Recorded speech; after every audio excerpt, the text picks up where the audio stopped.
On the season premiere of the PipeBomb Wrestling Podcast, we catch you up on all the happenings since we have been away and get you set up for this week's WWE Crown Jewel event. Will it be better than advertised? Will it be better than some of these glorified house shows that we've gotten? We'll get you prepped and you can decide what do you think. That's all coming up on the season 3 premiere of the PipeBomb Wrestling Podcast. The bomb drops now.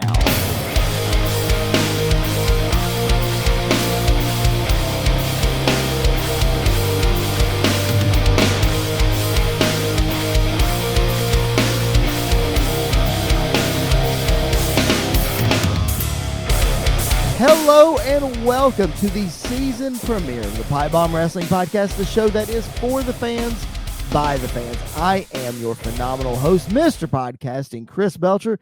You can follow me at Chris Belcher24 on Facebook, Twitter, and Instagram. You can follow the show at PBW Podcast.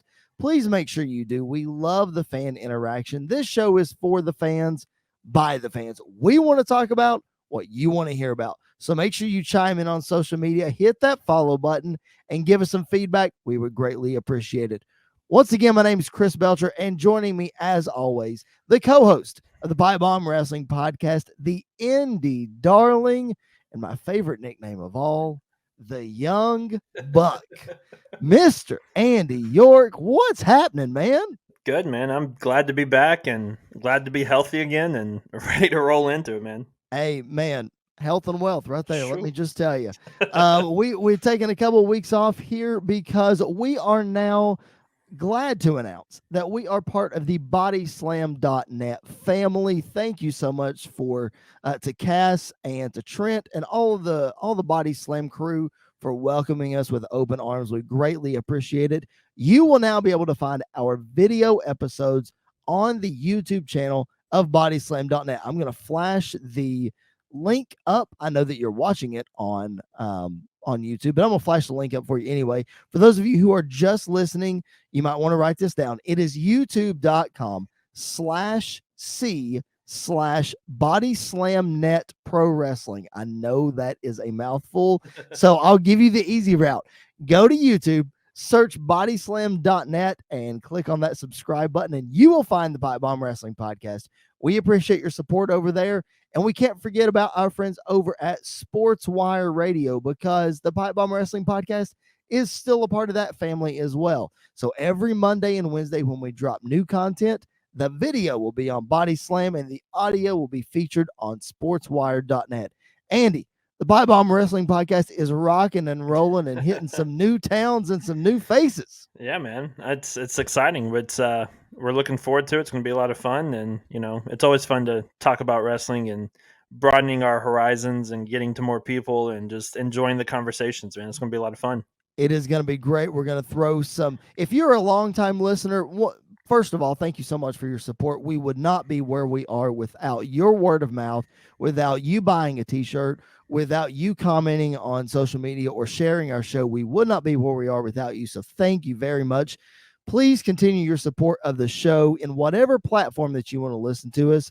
We greatly appreciate it. Thank you so much. If you are a first-time guest, welcome to the party. We're going to throw some new school at you. We're going to throw some old school at you. Everything in between. We're going to do a lot of the stuff that we normally do. We're going to throw some new surprises at you. Just some random things that we're going to try. If you like it, let us know. If you don't like it, let us know. Either way, like you said, Andy, we're going to talk about wrestling. If you can't have fun talking about wrestling, what can you have fun doing, right? Exactly. So hopefully you guys will stick around and enjoy the ride with us. If you forget all the things that I just told you, we've got a fancy ticker at the bottom. Make sure that you check that out. That will clue you in on where you can find us and win all of those things. So more on that later in the show. Let's get into the podcast. Your Wednesday version of the PipeBomb Wrestling Podcast is generally about current stuff. So that's what we're going to talk about, is current stuff. Before we get to the big house up in New York, we always like to make a pit stop beyond the Federation. So that's anything outside of WWE. We're wrestling fans. We watch it all, ladies and gentlemen, so we're going to talk about it all. But we are going to be cognizant of your time. We won't try to keep you for 3 hours, but we do want to give our opinions on the hot topics in the world of wrestling. Speaking of the hot topics in the world of wrestling, I want to give a cheap plug to Coastal Championship Wrestling before we go any further. Ladies and gentlemen, make sure that you check out CCW Alive Wrestling every Tuesday night on YouTube at 7 p.m. Eastern Time. Coastal Championship Wrestling is the last remaining territory out of the state of Florida. They do shows in Nashville about once a month, once every other month. I had the pleasure this past weekend of doing commentary on some great matches featuring NWA's Tom Latimer, the NWA Women's Champion Camille, Alex Taylor, who was trained by Seth Rollins, TSF, who was trained by Cody Rhodes and Nightmare Factory. So just a plethora of talent that I got to call the action for, me and my broadcast partner, Mr. Tyler Peters. So our show will be popping up on CCW's YouTube channel. Make sure you check it out. Andy, I know I'm not the only one that can vouch for CCW. You've watched some stuff and you know that it's good stuff. I'm not just putting it over because I'm on commentary. No, man, it is. It's really good stuff. It's a lot of fun to watch. It's when you go to some independent shows, you kind of are rolling the dice on what you're getting in a lot of ways. And we've been to some really, really great independent shows, and we've been to some where they should have paid us to be there. But this is the real deal. It's a lot of fun. So definitely go check them out, man. They have a good product. It's so good. It's a lot of fun. Those guys over there are a blast to work with. So make sure you check out CCW Alive Wrestling on YouTube. Make sure that you hit the subscribe button there. That way you get an alert every time that they post a new episode, and you will not be disappointed, I promise. Before we go any further, I want to apologize for the frog in my throat and Johnny Cash-esque voice. Ladies and gentlemen, I went to the Titans and Bills game this past Monday night in Nashville, and I'm a huge Titans fan, so you can imagine that my voice is gone. Yep. But it was a lot of fun. So I apologize if my voice cracks or you can't understand me. I apologize.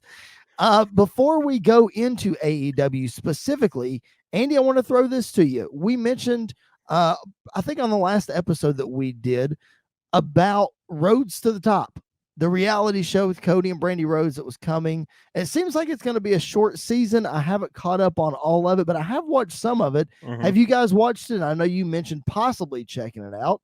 Yeah. What's your thoughts? We haven't got to watch any of it yet, but I've been keeping up with it, and I've been seeing some stuff on social media, and I really I think it was the first episode they did after Sammy won the TNT Championship, how they kind of let things kind of roll from the show into that as well. I think that's a smart way to get kind of people to come over and watch the show, but I've heard really good things about it, and I'm looking forward to kind of sitting down and finally getting. There's so much stuff that we have to kind of go through in a week and watch and everything, and so it's kind of on the back burner, but it's something I'm looking forward to watching pretty soon. Well, let me tell you, the one thing that I'll say, I've only watched one episode, and I highly recommend it. If you're a wrestling fan and you want to peek behind the scenes of the wrestling business that you don't want on BTE or you don't want on another vlog, check this out. It's really well done. The one knock that I will have on it is it feels like a lot's crammed into one episode. Yeah. So there's just a whole, and I think that might be because AEW only does one show a week. So now they have Rampage, but at the time of this filming, they were only doing one show a week. Yeah. So they're trying to get as much content in as possible. Otherwise, it was really interesting, Andy, that the other EVPs didn't make an appearance on episode 1. I don't know if they made an appearance throughout the whole thing or not, but I know it's about Cody's family, but yeah, I don't know. I think there's a lot obviously up in the air right now about the whole EVP situation in AEW. Sure. But I think it's just if you want to center around Cody and Brandy, and them starting their life and kind of being married, being a family, but also being a wrestling family and dealing with everything. I think there's just, like you said, there's a lot that has to get kind of shoved into it. So it's kind of hard to add more things to it. Plus, the other EVPs and stuff have BTE and some other stuff going on. So I'm sure they'll probably show up at some point. But, right now it seems like it's just them. Right. So speaking of EVPs and their roles, make sure you check out Cassidy Haynes' article on bodyslam.net. He does a great job of breaking down the roles of the EVPs in AEW. And I've seen that article get some love and some heat online. So that means it's good and juicy. So make sure you go check it out. Give some love to our boy Cassidy Haynes over there. Bodyslam.net, the great wrestling content that's available on that website and that YouTube channel. Guys, again, if you're not following, make sure you do. You will not be disappointed. All right, Andy, AEW, a lot has happened, man, since we last recorded, and it's only been just a few weeks. So, like on typical episodes, we try to hit the highlights of, all the matches or some things that stood out. But obviously, we want to backtrack and we want to catch everybody up. The biggest thing to me in AEW that happened since we have taken our break is that AEW has finally officially made the match Hangman Adam Page versus Kenny Omega, the long awaited AEW championship on the line at Full Gear. Hangman is finally the number one contender. I've talked ad nauseum on this podcast about how long it's taken them, but I will say I've talked about how I feel like maybe the momentum has lessened. I don't want to say it's gone because clearly Adam Page is over, Right. but it's certainly lessened.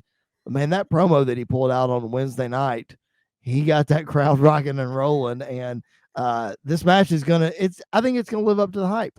Yeah, man. This is one of the matches I'm really looking forward to. I don't know if you saw, but apparently at the Jacksonville game, the Jaguars game a couple weeks ago, last week maybe, that Tony Khan was kind of caught kind of scribbling out the card for Full Gear, which Yeah, I he, think that was at the all Titans that. game.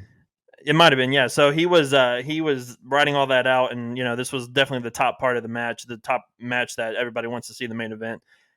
So it's really going to be a lot of fun. It's finally happening. The pop that he got when he returned in the ladder match was amazing. Yeah, it was. He's kind of definitely picked up where he left off, which is really nice. And so I definitely think that they are building to the right spot for this match, and it's going to be really interesting to see what they do with him. If they're going to pull the trigger and put the belt on him, which I really, really hope they do. But Kenny's done really great stuff with his AEW championship, so it kind of could go either way, and you never know really what's going to happen. But yeah, man, he's definitely picked up right where he left off. Do you think, and this is not to go too far down a rabbit hole on Adam Page, because I'll be honest and I'm going to clear the air.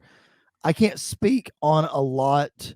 I don't want to speak on a lot of things that I don't have a lot of knowledge about. Right. I don't want to speculate. I don't want to put words in people's mouths. So I will just ask the question out of my sheer lack of knowledge. Do you think Adam Page as AEW champion will appeal to a casual fan? Will he be able to Uh, bring in more viewers? I think so. I really do. I think he is. To me, he's more fit for a casual fan than Kenny is, because Kenny's character is definitely still seems more like a New Japan style character. That's Yeah, definitely out there and weird, but he's done a really great job of bringing it back in. Hangman is one of those guys that is for the people, by the people. sure. Everybody wants to be like Hangman. He's got a great look. His music is great. Everybody loves a guy that gets out and drinks a beer. You saw that with Stone Cold. So he You're definitely true. he definitely is a man's man, and is the people's champion. So I think I definitely could see him really being a guy that could boost the company even more. I certainly hope so. Again, I just worry about them losing momentum. I don't think it was right for them to make him the first AEW champion, but I think Right. it should have been sooner than now. Only time will tell, though. Over the last couple of weeks, man, what's really stood out to you in AEW? What's kind of caught your eye? Oh man, Brian Danielson is just amazing. He's just absolutely Yep, amazing. His match with Suzuki on Friday night that we got for free TV on YouTube, which is mind-boggling to me that they did that and it worked perfectly for them. I absolutely loved it. It was a lot of fun. Both guys really were hitting hard and giving stiff shots, and so it was everything I wanted that match to be and more. Um, the Super Click being back and having fantastic matches like always is a lot of fun. sure. There's just a lot of good stuff right now, man. MJF and Darby Allin. I could really just keep going on and on. It's a lot of fun. The Revival winning the AAA Tag Team Championships was amazingly weird. I was gonna ask you about that. What do you make of them being the mystery tag team for Andrade? We saw a little segment with Andrade and MJF or whatever, kind of teasing. I don't really know what it was teasing. There's definitely some tension there. What do you think about all that? I don't know, man. It's weird and it's definitely out there, but I loved it. I think FTR deserves to hold every single tag team championship around the world at one time 100%. because they're absolutely amazing. But yeah, it was definitely really interesting. It was really, I love the outfit that they wore, the mystery outfit that they wore, everything. It was just perfect. I don't know, man. I think it was I really enjoyed it. I don't think they're going to hold it for very long. I think the Lucha Brothers or somebody else is going to win it back pretty quick. But yeah, it was, to me, it worked really well.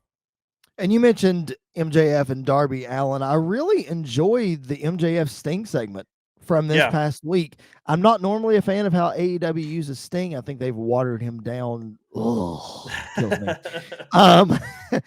But I think they did a great job with him this week. I really I get not wanting to put his hands on MJF. I get that you want that separation. We could have gotten like a Scorpion Death Drop for Wardlow at least or something, right? I mean, I know we got a bat shot, but like a little more. I don't know, but I thought it was really good. It was one of the first times that I'm like, kudos to AEW for how they use Sting. It was really good. Yeah, I'm really enjoying also how they're using CM Punk. Like, I think they're using CM Punk perfectly right now with his TV matches. You would definitely want to keep him in the ring, and then when he's not in a match or a feud right now, put him on commentary because he's definitely amazing on commentary. I'm on the fence because and it's because he's so good at commentary. Right. That's why I'm on the fence. Like the other night, I don't remember if it was on Rampage or Dynamite. Forgive me. When Kiera Hogan was wrestling, and he popped the joke about is she related to, and they go down the rabbit hole and they don't say Hulk Hogan. I popped. That was hilarious. I mean, that was great. So he has some incredible one-liners like that. But at the same time, I'm starting to feel an oversaturation of CM Punk. Maybe, yeah, but I don't know. The thing is, though, he's also been gone 7 years, so it's sure. you definitely want to put him out there and let him do as much as he wants to do because we don't know how long really his time in AEW is going to last. Yep. And so I don't know. I think the feuds that they put him in has been really good. He hasn't had like a match where like, oh, does he still have it? He definitely still can go with the best of them. His match with Matt Sydal was really good, much better than I was really anticipating it to be. Yep. Really and so to me though, I think they're doing really, really well with his. I think they're handling his matches extremely well. I think, and he's definitely probably the ticket seller for them right now. One of the big ticket sellers for him that everybody's like, we want to see CM Punk when he comes into town, which is why have been begging Tony Khan on Twitter to come to Nashville because I need to see CM Punk in my life before he quits. And you're a perfect example of that because you came into the wrestling business around the time of CM Punk when he was hot, and then he got out for 7 years. Right. So back when you were watching when he was big, you weren't going to live wrestling shows. Right. You know, I can speak to that as well. I mean, I went to some as a kid, but I didn't go to as many mainstream ones as I would have liked. Right. You, I'm sure, were the same way. So now here's your chance. It's like me with Edge. Yeah. Edge was gone for 9 years. I got to see Edge one time, and that was at a house show in a tag team match. He would listen to this. I don't mean to go on a rabbit hole. We're going to talk about WWE in a minute, but Edge was in a tag match with, I'll let you finish drinking because you might spit something out here. Edge was in a tag match with Umaga. He was teaming with Umaga against the Hurricane and the Great Khali. Wow, that's an acid trip. Okay. Yeah. Why? And it was the replacement match because he was supposed to wrestle Jeff Hardy for the WWE Championship, and Jeff Hardy was not there. What a replacement. Right? So, all that to say, that was the one time I got to see Edge. Right. So, when Edge came back, it was like, oh my gosh, I have to go to WrestleMania to see Edge. We already had our tickets. And then, of course, the pandemic hits, and we don't get to go to WrestleMania. So, I'm, of course, defeated. Well, then now crowds start coming back, and I can make SummerSlam happen, and I do, and I get to see Edge live. Right. And so that was like, To me, that was the main reason for me. Like, I have to make SummerSlam work to see Yeah. Edge. Same thing with CM Punk. I Yeah. get it. Just for me personally, I'm starting to feel an oversaturation of Punk. Yeah, and there's going to come a point in time, which it's probably going to come sooner rather than later, where everybody's happy. Not that everybody's happy, but like the crowd reaction to CM Punk or the honeymoon phase from his return is going to wear Sure. off at some point. Sure it And is. so I'm interested to see what they're going to do with him from that point on. But you know, to me, the appeal of CM Punk is, which is really weird. I would much rather, even if he shows up just to cut a promo, that's much better than, not much better, but that's just as good as watching him wrestle because it's just Right. how good he is on the mic. So I think just having him on TV doing stuff, I think is really important to bring in an audience to kind of, spice up the commentary that needs some spicing up at times, and, still keeping him in the ring and keeping him fresh. Sure. And I think as long as it's meaningful, I think it's fine. Yeah. It's when it starts to become not meaningful, like Sting, for example, that's when I'm going to have a major problem with it. Right now, again, it's okay because his commentary certainly entertains me because JR and Tony Schiavone do not. Anyway, before we wrap up talking about AEW, sidebar, for those of you peek behind the curtain of the PipeBomb Wrestling Podcast, Andy and I share notes. Yes, we have notes before our podcast. We know kind of what the direction we're kind of going to go. Andy, this is not on the notes, but I want to ask you about this because I know you'll have an opinion. What do you make of this whole Cody Rhodes, Arn Anderson thing? Everything that's going on. What do you think? Well, first off, the memes that have been going around with Arn Anderson and the Glock and everything has been perfect. I absolutely love it. Yeah, that's true. I don't know what to make of it. I think Cody is definitely in need of a character change, or like changing who he is in AEW. Yep. And if this is the way to do that, then I think it's fine. I think it's interesting and it's different. Maybe one day he turns on Arn, maybe Arn leaves, whatever really takes place. But Arn kind of also seems just like the crazy psychotic grandpa now as well. So I don't really know what to make of it, but it's entertaining at least. It makes, which sounds bad, but it makes watching Cody kind of doing the things he does makes it a little easier to watch at times. Sure. And I also think it shows a different side of Arn Anderson. Yeah. Because like you said, he's the crazy grandpa now. Okay. Well, what else was he? A coach holding a play card for a wrestling match? Right. Come on. Yeah. Like, I thought that gimmick went on like 2 years too long. Yeah. In my opinion. Like, I thought it was cool to have him coach up Cody for the Dustin match at the first pay-per-view. Okay, cool, fine. But to continue, have him come out every week, come on, that's a little over the top. Yeah. All that to say, though, I do enjoy what's going on. I think you hit the nail on the head. I think Cody is in desperate need of a character change, and I don't know that this is a heel turn for him, but I can only pray that it is, because we need a heel Cody Rhodes. Yeah, we do. All right. Ladies and germs, this is the PipeBomb Wrestling Podcast. If you are just now joining us, welcome to the show. Whether you are watching our smiling faces on the YouTube channel of bodyslam.net, or you're listening to us on SportsWire Radio, or wherever you find your podcast, that's where you'll find the PipeBomb Wrestling Podcast every Monday and Wednesday. Brand new content for you. I am your host, Chris Belcher. You can follow me at Chris Belcher24. The show is at PBW Podcast. Make sure you give us a follow there.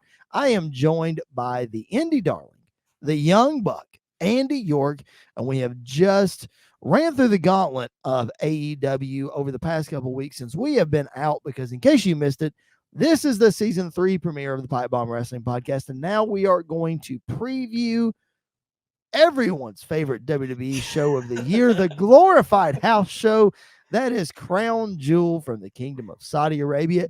Andy, we were talking before we hit record here, and I want to go public, and I'm going to say that I know these all seem like glorified house shows, but for some reason, maybe it's because I'm invested in Edge and Seth Rollins and Hell in a Cell, and I really want to see that, but for some reason, this one feels different. Like, I feel like these matches actually have purpose this time. Yeah, it does feel different because, one, like you said, Seth and Edge have really to me, it's been one of the best feuds, if not the best feud of the year so far, between the two of them. Sure. And so, it makes sense the first time in a long time I can remember that a Hell in a Cell match actually makes sense to be taking place and for a long time. So that definitely has me intrigued. Brock Lesnar versus Roman Reigns has me intrigued because it's roles reversed, everything's kind of different, and Yeah. and Saudi Arabia, man, titles don't mind to change hand in really weird circumstances. So Sure. you never know what happens there.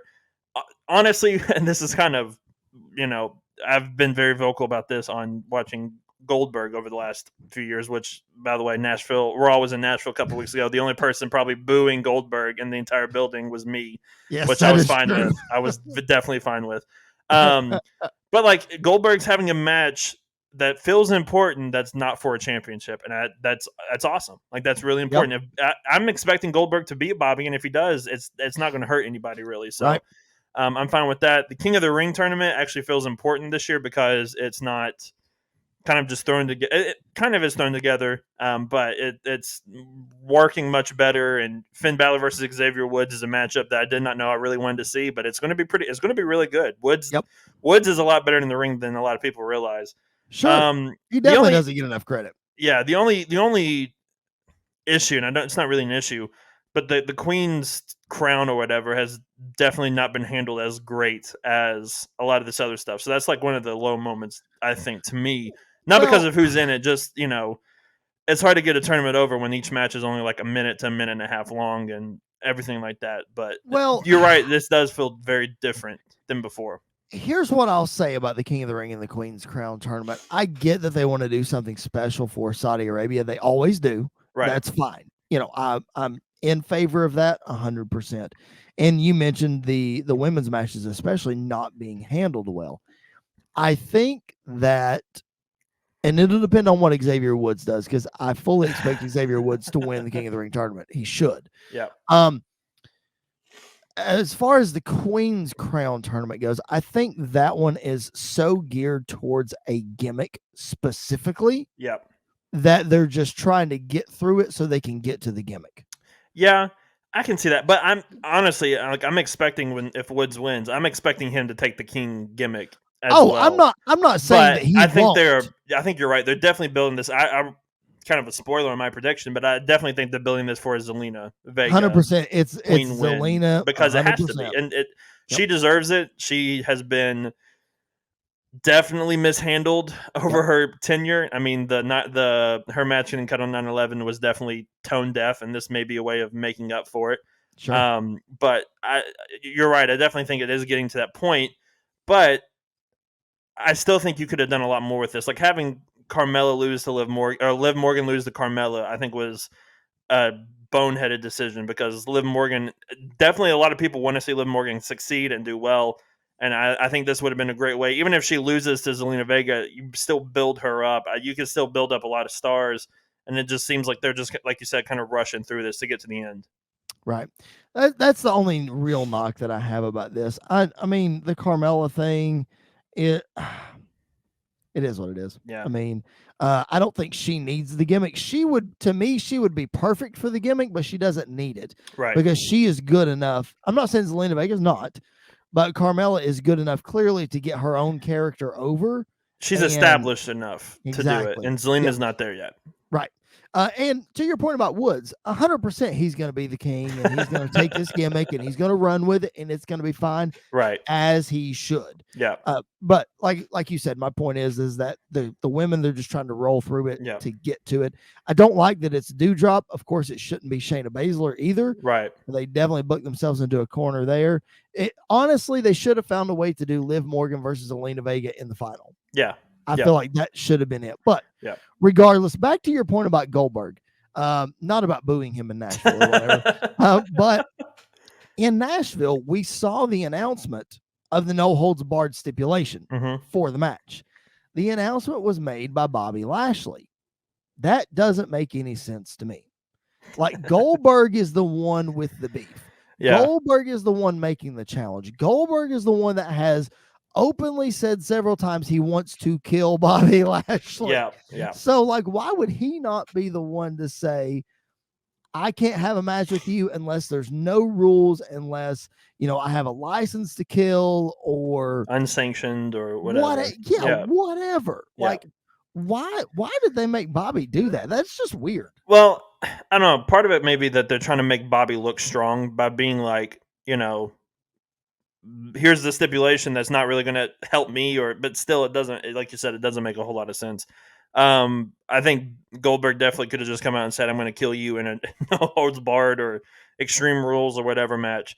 Maybe they should have had a Texas Death Match, but I don't know. I think it's definitely weird booking. It's just one of those, if WWE doesn't care about how they get to the point, they're just going to get to the point. Right. And a lot of people kind of just overlook it, or we're just so used to it by this point that we're just like, okay, whatever, it's happening anyway. like we talked about earlier, like the Hell in a Cell thing with Edge saying it makes a whole lot of sense because he is rightfully mad enough to go into this fight, to go into the cell. Bobby should have been like, I don't want to fight you again. I shouldn't have to fight you again because your son attacked me from behind. And if I'm being attacked from behind, then it makes sense for me to beat up whoever's attacking me from behind. But anyways, the whole feud to me doesn't really make a whole lot of sense, but it is what it is. I mean, it's something for Lashley to do because he's had a great year. Yeah, absolutely. And it's a way to keep getting him over. And Yep. they got to have Goldberg at the Saudi show. So, And don't put him with Taker or anybody like that. So you need him to be with somebody that's going to help him have a believable match while also not killing each other in the process of doing it. Speaking of the Edge and Seth Rollins match, if you have been listening to this podcast for a while, and Andy knows this, I'm going to pat myself on the back because I'm pretty sure I called this Hell in a Cell match a long time ago. You did. I may have said it needed to be at the Hell in a Cell pay-per-view, which had already happened, but I did call this match. So I am very, very, very excited to see two of my favorites go at it one more time inside Hell in a Cell.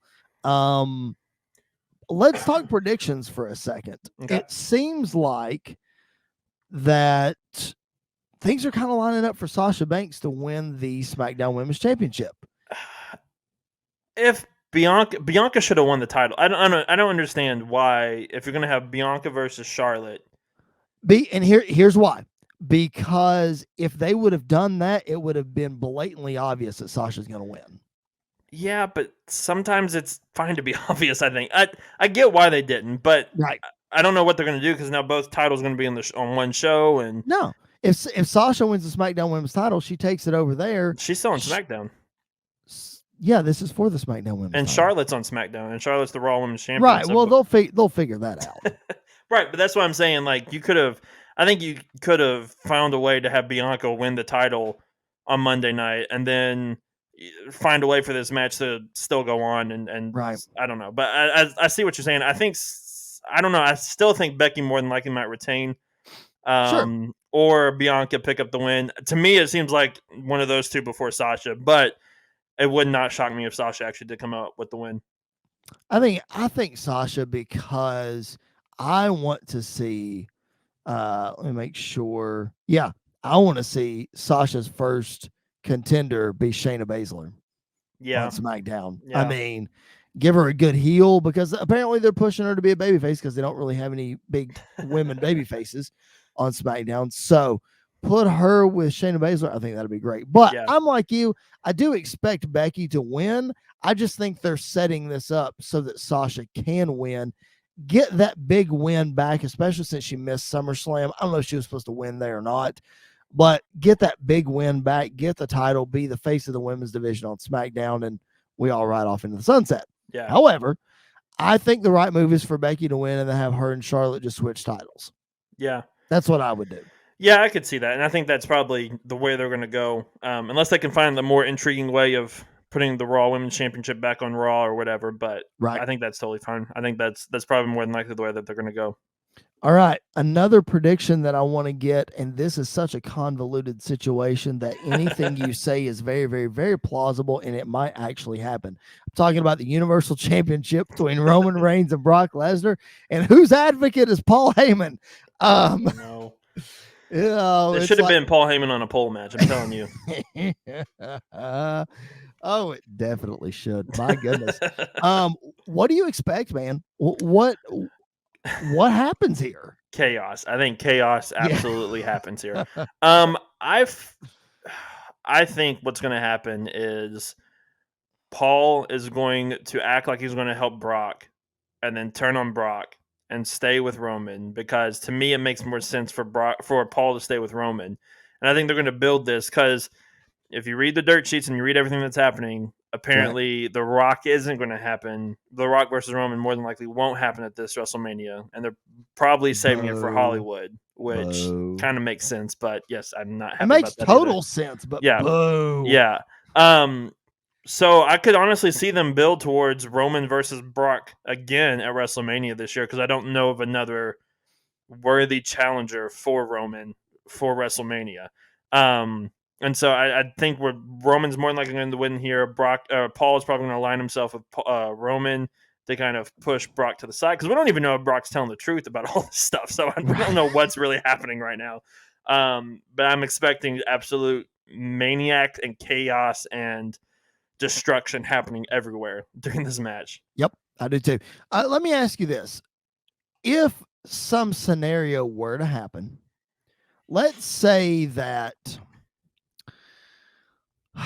Roman wins, Mm-hmm. and let's say that like before the match and like a pre-tape or something like that, let's say that Brock Lesnar shows a video of hidden camera footage of him and CCTV. yes, of him and Heyman colluding, Yeah. whatever.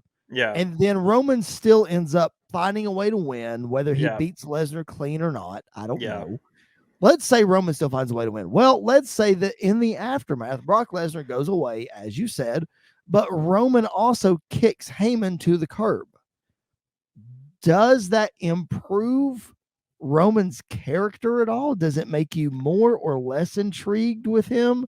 What I'm saying is Roman Reigns is clearly one of, if not arguably the hottest thing in the wrestling world right now, Right. bar none. Right. If you take Heyman away from that, what does that do? I think the best Roman Reigns is a Roman Reigns that is a silent leader. Yep, I And agree. when he talks is important because everybody listens, because I don't think not that he shouldn't talk a lot, but I think people should talk for him if you're going to build for this, like this tribal chief character that they have. Sure. So I think Paul Heyman staying with him is more beneficial. But I think if Heyman stays or Heyman leaves, I don't think it's going to hurt him in any way. I think he's just going to pick it up and continue to go forward, because that's just who he is right now. He's on a different level than almost everybody else in the world. And so I fully expect whatever happens, I think Roman Reigns is going to be completely fine walking away from this.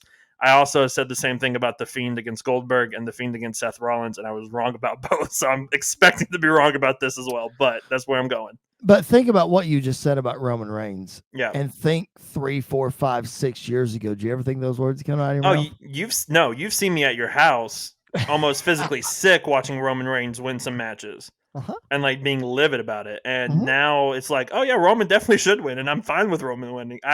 It just goes to show that no matter, it goes to show what they should have done with him from the beginning, of not trying to force him to be something that he's not. He's definitely his own thing now, and I think it's coming out now. He's, whatever they've given him is complete gold, and he's able to do a whole lot more with it. I'm about to spark a really big rabbit hole right here when I say That's fine. This proves that WWE does know what they're doing. Right? Yeah, sort of. I see in a what you're way, saying. In a way, you know what I mean? Because when, okay, they push Roman. It's not working. right. Okay, push the brakes. Try something different. Yeah. I think you're right. When they get it right, they get it right. But Sure they don't get it right all the time. And sure, I think and listen, I am a big WWE advocate. If you haven't listened to this podcast before, then gear up, because you're gonna get a lot of positive WWE talk from me. What I'm saying is, yes, they don't get it right all the time, but dude, when they get they get it right, yeah. And gosh, they hit a grand slam. that's like with them trying to bring in, like, because Jonah, former Bronson Reed, in NXT, I saw an interview with him on Cultaholics YouTube channel, and he was like, they try to bring in these ex football player, ex athletes to try to find the next Brock Lesnar, and not everyone's going to be the next Brock Lesnar. Sure. But when they find the diamond in the rough, like a Cena, like a Roman, like a Lesnar, like all these other stars that they've had in the past, when Yep. they get it right, they get it right. Yep. I just think part of their issue was we saw it coming for so long and we did not want it, because he ran into Daniel Bryan's big, starring moment and his big push at the time, and so I think he was just in a wrong place at the wrong time during that point in time. But now he's definitely on his own and doing absolutely amazing things. He definitely is. That is for sure. More on that in coming episodes, I am sure. Before we get ready to wrap up the show here, the draft has happened since we have done our last podcast. So, excuse me, if you haven't listened to our past episodes, we did a little bit of a prediction. We did some fantasy drafting of some of these guys. A lot we were right about, a lot we were not right about, and that's fine. No big deal. But what I want to do, I've got all the draft picks in front of me, and I think you do too. I'm not going to run through them all because that would be boring and monotonous. But what I'm going to throw to you real quick is, what superstar or superstars do you think has now benefited the most from switching shows? We've got a lot that have switched shows, a lot that have stayed on shows. Who do you give me a name or two that is going to benefit from switching? That's a good question. I think guys that's why like I asked the question. I think someone like Seth Rollins has definitely benefited. Mm-hmm. Seth and Drew, I think, have probably the two that have benefited the most out of switching brands and going to different areas and different spots. I think Seth is the next challenger for Big E's title, and I think Drew is the next challenger for Roman's title. Sure. And so I think those are really smart ways for them to build. I don't know. I think in a weird way, I think Austin Theory re-debuting on Raw for like the 8th time now Right. I think is going to be pretty good for him. He's in a feud with Jeff Hardy. That is, a good spot to be in right now. I think Jeff even going to SmackDown is a good spot for him. I don't know. I think there's a few that you could really pull out and mention that are doing really, really strong stuff. I saw a thing that Montez Ford is expected to get a really good push on Monday Night Raw now because of his match that he had with Roman a few weeks ago. So I think him going to Raw, they're on Raw, right? Yes, they are on Raw. Yep. Him being on Raw, I think, is going to be really good. Kind of push him a little bit more, push both of them. I think Raw won the draft more than SmackDown because SmackDown's women's roster has been absolutely murdered, and there are no such thing as women's tag teams anymore. So I don't know what they're going to do with that anymore. But yeah. So I think the top two would be Seth and Drew. Moving on, I'm going to go with Edge. I'm not. Clearly, Edge is one of my favorite wrestlers. I'm not just saying that because he's one of my favorites, because like with this last run of Edge, you have to get as many of these dream matchups possible. Right. And moving shows for him, I think, gives him the opportunity to face a guy like AJ Styles, a guy, of course, he's got Randy Orton there, but a guy like Riddle, who I don't want to see him face, but I mean, it'll be good. Guy like Kevin Owens against Edge. And then the other guy that I will name is Finn Balor. Yep. I think Balor moving shows is, I hate that he's on the 3-hour show because I don't want him to get lost in the shuffle. But at the same time, there's no way you can, I'm sorry. Like, I loved Finn Balor wrestling Roman Reigns, but there's no way you can believably make me think that Finn Balor is going to beat Roman Reigns right now. Yeah. And nobody's going to beat Roman Reigns for like the next year. It's probably not going to happen. So you get a guy like Finn Balor to the other show. Yeah. Get him some quality big wins. And I think that's good for the rebuilding of Finn Balor's character. Yeah, and I think honestly, Finn turning heel and going after Damian Priest in that U.S. Championship away, I think is vital, and I think that'd be really, really great. Let him run with that title for a little bit, and then Big E versus Finn Balor at WrestleMania is not a bad matchup to have at all. So I think that's a really great way to go. Plus, Edge versus Finn Balor would be money, absolutely. Finn versus Seth again, kind of do it proper and right this time. I think would be Oh, really nice. that's the one that I want right Yeah. there. So Do there's it a right. lot of options that you can do right now with this. Yep. All right. Before we sign off of our podcast, if you are new to the family, we always sign off by handing out our high spots and our turd sandwiches, our highs and our lows from this, not just this week, but the past couple of weeks. Now, in the wrestling business, what's been going on, what we like, what we don't like, maybe some things that we didn't cover throughout the episode. So we have to throw this out. Andy, I will start with you. Give me your high spot of the last couple of weeks. I know we normally start with the turd sandwich, but we're gonna start with the high spot this time. What you got as far as the best thing that you've seen over the last couple of weeks? One of the best things I've seen over the last couple of weeks has been Bobby Fish. I mean, that man has been in AEW killing it. I heard Bully Ray say, or he tweeted it out, but that he always thought the Undisputed Era kind of held Bobby back a little bit, and I think he might have been right about that because he has had Interesting. absolutely amazing matches on AEW. He's one of those guys that was a quiet signing for them, I think, and I think it's going to be very beneficial for him.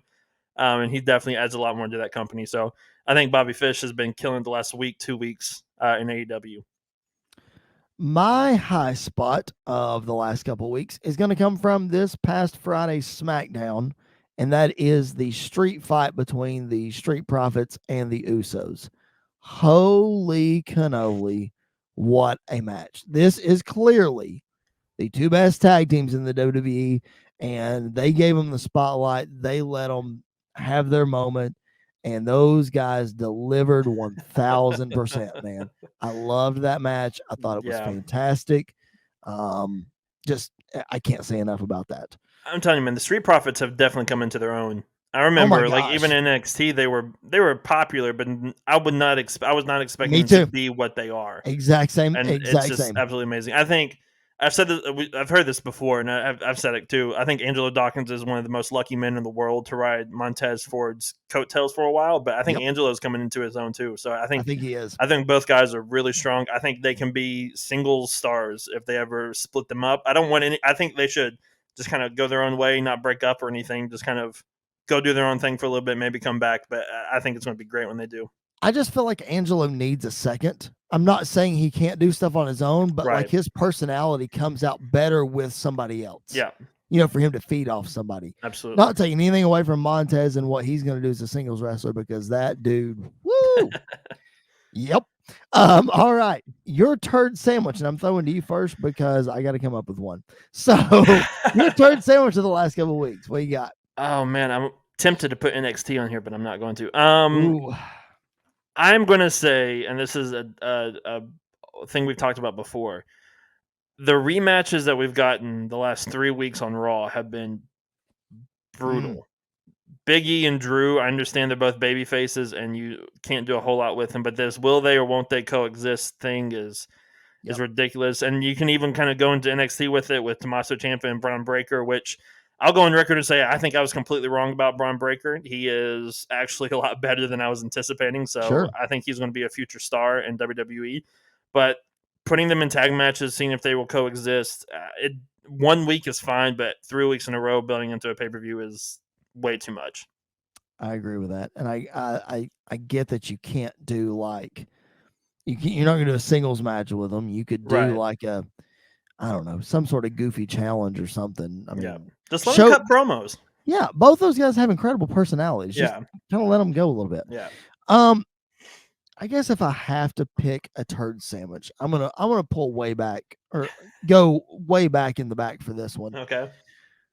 It's gonna be the Rampage commentary of Ricky Starks. I don't like it. Yeah. He's not good. He has his moments, but see, I don't even think he has his moments. Rampage already was not a show that I was excited to watch. And now that you've got him on commentary instead of Chris Jericho, come on, bro. Like, are you kidding me? And also this inner circle feud with America's Top Team and all that. I'm totally passed over that. I think it's stupid.